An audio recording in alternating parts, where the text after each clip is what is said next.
À Séville, le Sénégal n'a pas seulement été représenté. Il a parlé avec force, proposé avec cohérence et porté la voix d'une Afrique debout, ambitieuse et pleinement engagée dans la refondation des équilibres mondiaux.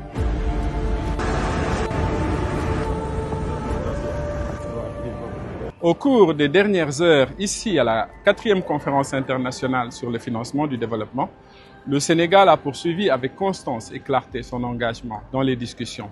Le président de la République, son Excellence Bassirou Diomaye Faye, a participé à une table ronde de haut niveau organisée par le gouvernement espagnol hier autour d'une idée essentielle: investir dans la solidarité internationale. À cette tribune, il a affirmé que le temps des logiques verticales est conditionné et révolu. Le développement ne peut plus être envisagé comme un acte de charité, mais comme un partenariat stratégique, juste et équilibré. Il a appelé à un multilatéralisme renouvelé, fondé sur la paix, la dignité et la co-responsabilité entre les nations. Dans ce même esprit, le président s'est entretenu avec le président du gouvernement espagnol, Pedro Sánchez.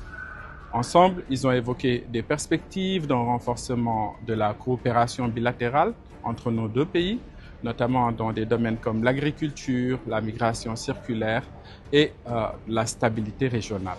En marge de ces activités, plusieurs audiences bilatérales ont permis d'échanger avec des partenaires stratégiques sur les grands enjeux régionaux comme mondiaux. L'un des moments forts de cette mission a été la coprésidence aujourd'hui de la table ronde sur la dette souveraine aux côtés du président Sánchez. Le président de la République y a défendu une position claire.